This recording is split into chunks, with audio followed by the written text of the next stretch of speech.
ಹಂಗಾಮ ಹೈಡ್ರಾಮಾದ ಮಧ್ಯೆಯೇ ಪೊಲೀಸ್ ನೇಮಕಾತಿ ಪರೀಕ್ಷೆ ಯಶಸ್ವಿಯಾಗಿ ನಡೆದಿದೆ. ವಿಜಯಪುರದಲ್ಲಿ ರೊಚ್ಚಿಗೆದ್ದ ವಿದ್ಯಾರ್ಥಿಗಳು ಕಾಲೇಜ್ ಗೇಟ್ ಅನ್ನೇ ಮುರಿದು ಹಾಕಿದ್ದಾರೆ. ಇತ್ತ ಬೆಂಗಳೂರಲ್ಲಿ ಪೊಲೀಸ್ ಸಿಬ್ಬಂದಿ ಮಗುವಿಗೆ ಲಾಲಿ ಹಾಡಿದ್ದಾರೆ.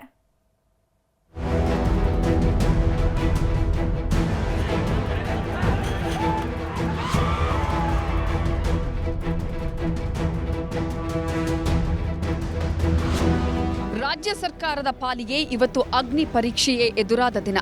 ಯಾಕಂದ್ರೆ ಪೊಲೀಸ್ ನೇಮಕಾತಿ ಪರೀಕ್ಷೆಯಲ್ಲಿ ಸಣ್ಣದೊಂದು ಎಡವಟ್ಟಾಗಬಾರದು ಅಂತ ಫುಲ್ ಕಟ್ಟುನಿಟ್ಟಾಗಿ ಪರೀಕ್ಷೆ ನಡೆಸಿದ್ದಾರೆ. ನೀಟ್ ಸೋರಿಕೆ ಕಾವು ದೇಶಾದ್ಯಂತ ಹೊಗೆಯಾಡ್ತಿರೋದ್ರಿಂದ ಮೈಯೆಲ್ಲ ಕಣ್ಣಾಗಿ ಪರೀಕ್ಷೆ ನಡೆಸಿದ್ದಾರೆ. ಇದರ ಮಧ್ಯೆ ಕೆಲವೊಂದಿಷ್ಟು ಗೊಂದಲ ಗದ್ದಲಗಳು ಏರ್ಪಟ್ಟಿವೆ.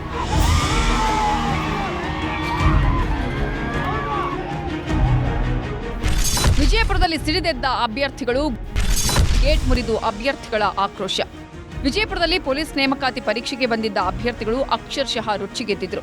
ತಿಕೋಟಾದ ಶಾರದಾಂಬ ಪಿಯು ಕಾಲೇಜಲ್ಲಿ ಪ್ರಶ್ನೆ ಪತ್ರಿಕೆ ಅರ್ಧ ಗಂಟೆ ತಡವಾಗಿ ಕೊಟ್ಟಿದ್ರಂತೆ. ಆದರೆ ಹಿರಿಯ ಅಧಿಕಾರಿಗಳಿರುವಾಗಲೇ ಪೇದೆ ಪ್ರಶ್ನೆ ಪತ್ರಿಕೆ ಎತ್ಕೊಂಡು ಹೋದ್ರು ಅನ್ನೋ ಆರೋಪ ಕೇಳಿ ಬಂದಿತ್ತು. ಇದರಿಂದ ರೊಚ್ಚಿಗೆದ್ದ ಅಭ್ಯರ್ಥಿಗಳು ಕಾಲೇಜಿನ ಗೇಟ್ ಮುರಿದು ಒಳನುಗ್ಗಲು ಯತ್ನಿಸಿದ್ದು, ಈ ವೇಳೆ ಪೊಲೀಸರು ಎಷ್ಟೇ ಸಮಾಧಾನ ಮಾಡೋದಿಕ್ಕೆ ನೋಡಿದ್ರೂ ಕೇಳೋ ಸ್ಥಿತಿಯಲ್ಲಿರಲಿಲ್ಲ.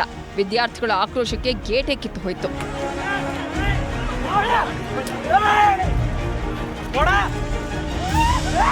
ಆಗಿರಲಿ ಆ ಡಿಸ್ಟರ್ಬೆನ್ಸು, ಆ ಡಿಲೇಗೆ ಏನಿದೆ ಅದಕ್ಕೆ ಹೆಚ್ಚುವರಿ ಸಮಯ ಕೊಡಲಿಕ್ಕೆ ಕೆಎದವರು ನಿರ್ದೇಶನ ಮೇಲ್ಗಡೆ ನಾವು ಅವರಿಗೆ ಅವಕಾಶವನ್ನು ಕೊಡಬೇಕಾಗಿತ್ತು. ಅದು ಕೊಟ್ಟಿದ್ದೇವೆ. ಬಟ್ ಒನ್ಸು ಎಕ್ಸಾಮ್ ಹಾಲ್ ಬಿಟ್ಟು ಕ್ವಶನ್ ಪೇಪರನ್ನು ತೊಗೊಂಡು ಹೊರಗಡೆ ಹೋಗಿದ್ದಾದ್ಮೇಲೆ ಮತ್ತೆ ನಾವು ಅವರನ್ನು ಮತ್ತೆ ಒಳಗೆ ಬಿಡುವಂಥದ್ದು it is violation of the exam integrity. ಆ ರೀತಿಯಾದಂಥ ಯಾವುದೂ ಅವಕಾಶಗಳಿರಲ್ಲ. It is completely in violation of the SOPs.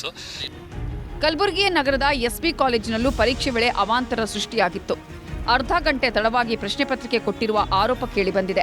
ಕಳೆದ ಬಾರಿ PSI ಪರೀಕ್ಷೆ ಅಕ್ರಮ, KEA ಪರೀಕ್ಷೆ ಅಕ್ರಮ ನಡೆದಿದ್ದರಿಂದ ಅಕ್ರಮದಲ್ಲಿ ಭಾಗಿಯಾದವರ ಮೇಲೆ ತೀವ್ರ ನಿಗಾ ಇಡಲಾಗಿತ್ತು. ಇನ್ನು ಹಾಸನ ಜಿಲ್ಲೆಯ ಗಂಧದಕೋಟೆಯ ಬಾಲಕಿಯರ ಪದವಿ ಪೂರ್ವ ಕಾಲೇಜಲ್ಲೂ ಹೈಡ್ರಾಮಾ ನಡೆದಿದೆ. ಪ್ರಶ್ನೆ ಪತ್ರಿಕೆ ಹಾಗೂ OMR ಶೀಟಲ್ಲಿ ಸೇಮ್ ನಂಬರ್ ಇರಬೇಕು ಅಂತ ಅಭ್ಯರ್ಥಿಗಳು ತಕರಾರು ತೆಗೆದ್ರು. ಸುಮಾರು 1 ಗಂಟೆಗೂ ಹೆಚ್ಚು ಕಾಲ ಪರೀಕ್ಷೆ ಬರೆಯದೆ ಹಠ ಮಾಡಿದ್ರು. ಹೀಗಾಗಿ ಪರೀಕ್ಷಾ ಕೇಂದ್ರಕ್ಕೆ ಜಿಲ್ಲಾಧಿಕಾರಿ ಲತಾ ಕುಮಾರಿ ಭೇಟಿ ಕೊಟ್ಟು ಅಭ್ಯರ್ಥಿಗಳಿಗೆ ತಿಳಿ ಹೇಳಿದ ಮೇಲೆ ಪರೀಕ್ಷೆ ಬರೆದಿದ್ದಾರೆ.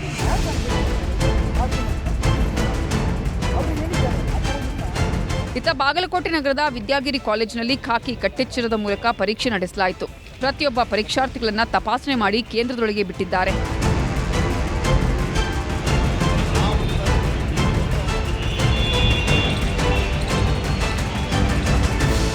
ವಿದ್ಯಾಕಾಶಿ ಧಾರವಾಡದಲ್ಲಿ ಪೊಲೀಸ್ ಕಣ್ಗಾವಲಿನ ನಡುವೆ ಕಾನ್ಸ್ಟೇಬಲ್ ಪರೀಕ್ಷೆ ನಡೆದಿದೆ.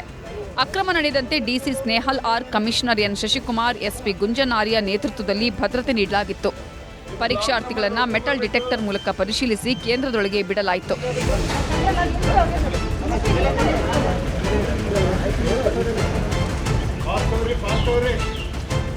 ಕೊಪ್ಪಳ ಜಿಲ್ಲೆಯಲ್ಲೂ 24 ಪರೀಕ್ಷಾ ಕೇಂದ್ರದಲ್ಲಿ ಪೊಲೀಸ್ ಬಂದೋಬಸ್ತಿನಲ್ಲಿ ಪರೀಕ್ಷೆ ನಡೆದಿದೆ. ಪರೀಕ್ಷೆ ಹಿನ್ನೆಲೆಯಲ್ಲಿ ಅಭ್ಯರ್ಥಿಗಳು ಬೆಳಗಿನ ಜಾವ 6 ಗಂಟೆಯಿಂದಲೇ ಪರೀಕ್ಷಾ ಕೇಂದ್ರದ ಮುಂದೆ ಜಮಾವಣೆಗೊಂಡಿದ್ರು.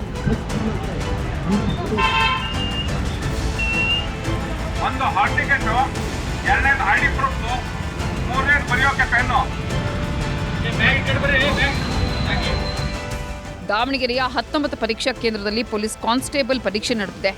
ಯಾವುದೇ ಅಹಿತಕರ ಘಟನೆ ನಡೆಯದಂತೆ ನಗರದಾದ್ಯಂತ ಪರೀಕ್ಷಾ ಕೇಂದ್ರಗಳಲ್ಲಿ CC ಕ್ಯಾಮೆರಾ ಅಳವಡಿಸಲಾಗಿತ್ತು. ಪರೀಕ್ಷಾ ಕೇಂದ್ರಕ್ಕೆ DC GM ಗಂಗಾಧರ ಸ್ವಾಮಿ ಮತ್ತು SP ಶೇಖರ್ HD ಭೇಟಿ ಕೊಟ್ಟು ಪರಿಶೀಲನೆ ನಡೆಸಿದರು.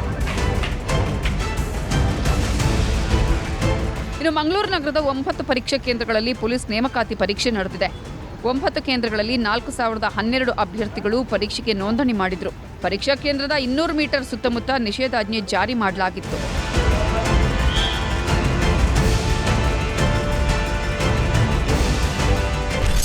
ಹೆತ್ತವಳಿಗೆ ಉದ್ಯೋಗದ ಕನಸು, ಸಿಬ್ಬಂದಿ ಲಾಲಿ ಹಾಡು. ಬೆಂಗಳೂರಿನ ಪರೀಕ್ಷಾ ಕೇಂದ್ರದಲ್ಲಿ ಅಪರೂಪದ ಘಟನೆಯೊಂದು ನಡೆಯಿತು. ಹೆತ್ತವಳಿಗೆ ತಾನು ಪೊಲೀಸ್ ಆಗಬೇಕು, ಸರ್ಕಾರಿ ಕೆಲಸ ಗಿಟ್ಟಿಸಿಕೊಳ್ಳಬೇಕು ಅನ್ನೋ ಬೆಟ್ಟದಷ್ಟು ಕನಸಿತ್ತು. ಹೀಗಾಗಿ 8 ತಿಂಗಳ ಮಗುವಿನ ಜೊತೆಗೆ ಪರೀಕ್ಷೆ ಬರೆಯಲು ಬಂದಿದ್ರು. ಹೆತ್ತವಳು ಪರೀಕ್ಷಾ ಕೇಂದ್ರದೊಳಗೆ ಹೋಗ್ತಿದ್ದಂತೆ ಮಗು ಅಳೋದಿಕ್ಕೆ ಶುರು ಮಾಡಿತ್ತು. ಇದನ್ನು ನೋಡಿದ ಮಹಿಳಾ ಪೊಲೀಸ್ ಸಿಬ್ಬಂದಿಯೇ ತಾಯಿಯಂತೆ ಆರೈಕೆ ಮಾಡಿದ್ದಾರೆ. ಸೀರೆಯಲ್ಲಿ ಜೋಕಾಲಿ ಕಟ್ಟಿ ಮಗುವಿಗೆ ಲಾಲಿ ಹಾಡು ಹಾಡಿದ್ರು.